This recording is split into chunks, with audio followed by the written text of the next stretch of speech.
Përshëndetje, sot po përgatites një recetë tjetër të mrekullueshme. Fillojmë. Së pari na nevojiten peresh ose purre. Gjithsej për këtë recetë kam përdorur 3 purre mesatar. Ta shtojmë edhe 2 domate, të cilët i kam prerë në pjesë të vogla, pasi që duhet t'i presim sa më emët që të mund të kavardisen më lehtë. Ju hedhim krep. Në fillim një lugë të mesme, pastaj e provoni sipas shijes. Dhe gjithashtu hedhim edhe piper të kuq, një lugë të mesme, jo të mbushur plot dhe sigurisht pak vaj, sepse duhet t'i kavardisim. Tash vazhdojmë i përzim edhe i vendosim në ploq për t'i kavardisur. Vazhdojmë kështu mirë i kavardisim derisa mosa të zbutet dhe sigurisht domatet të zbuten mirë.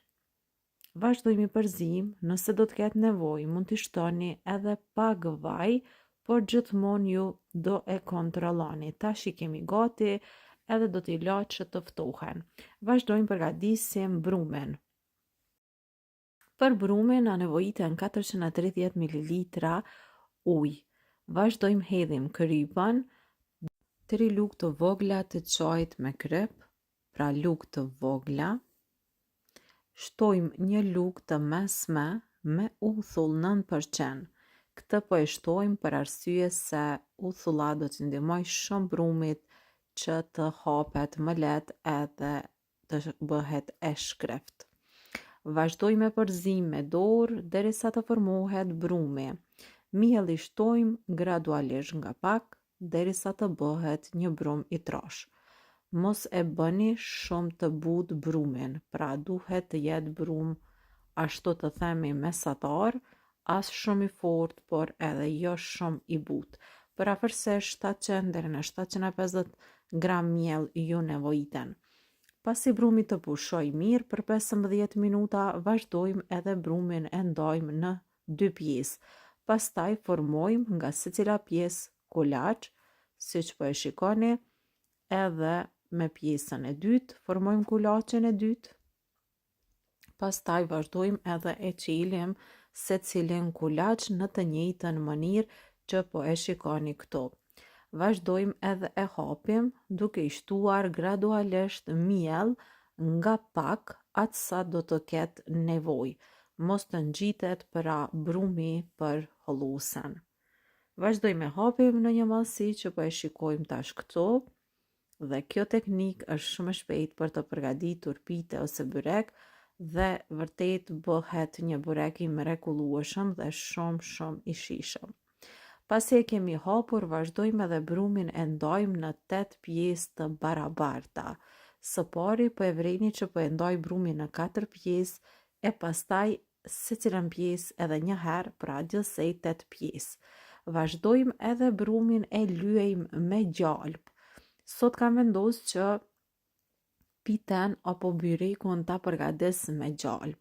Pasi që kur e përgatis me gjalp edhe kur e hajmë kështu, është pra më e lehtë për organizmin për ta tritur. Të njëjtën mundeni me e lyj së bashku pra gjalp edhe pak vaj. Por nëse e përgatitni kështu, do bëhet më e mira, pra vetëm me gjalp. Vazhdojmë secilën petë e lyejmë nga pak me gjalp edhe pastaj e hapim në mallësinë e një pjate siç po e vëreni këtu. Është një metodë shumë e lehtë edhe shumë e shpejtë për të përgatitur byrekun. Dhe unë ju garantoj se do përgatisni byrekun më të shijshëm të mundshëm. Pasi e kemi formuar pjesën e parë, vazhdojmë edhe lëni brumin të pushoj. E pastaj marrim brumin edhe e qilim kështu, e hapim sa mallësia e tepsijës. Tepsijën ku do e pjekim do të jetë tepsi katrore, prandaj do të munduhem pak që t'i jap formë katrore. Pasi që e kemi hapur petën mirë, vazhdojmë edhe tepsijën siç po e vreni e kam lyer me gjalp ose mund ta lyeni edhe me pak margarinë. Tash gjithmonë pjesa e fundit duhet të jetë pak më e madhe se sa pjesa sipër. Vazhdojmë tash edhe e rregullojmë kështu në tepsi, e pastaj ja hedhim harxhin. Vazhdojmë edhe e mbushim me harxhin që e kemi përgatitur me presh dhe me domate. Një recetë vërtet që do ju shijoj shumë në qoftë se ju do e përgatisni për familjen tuaj. Është vërtet recetë që ja vlen të provohet. Është edhe një nga byrekët që mua më pëlqen shumë dhe sigurisht këtë recetë e përgatis sidomos gjatë stinës së verës, pasi që edhe domatet janë të freskëta, nga bashkë që ja ku shiko janë akoma më të mira. Pasi që e kemi shpërnda mirë, pra e kemi bërë mbushjen, tash vazhdojmë edhe me pjesën e dytë njëjtë, por pas ta kemi gati, e shtrojmë pra edhe pjesën e dytë. Gjithmonë pjesën e dytë do ta lëni pak më të vogël se sa pjesën e parë, edhe i bëni bashkë kështu, pastaj e formojmë edhe rrethin e byrekut.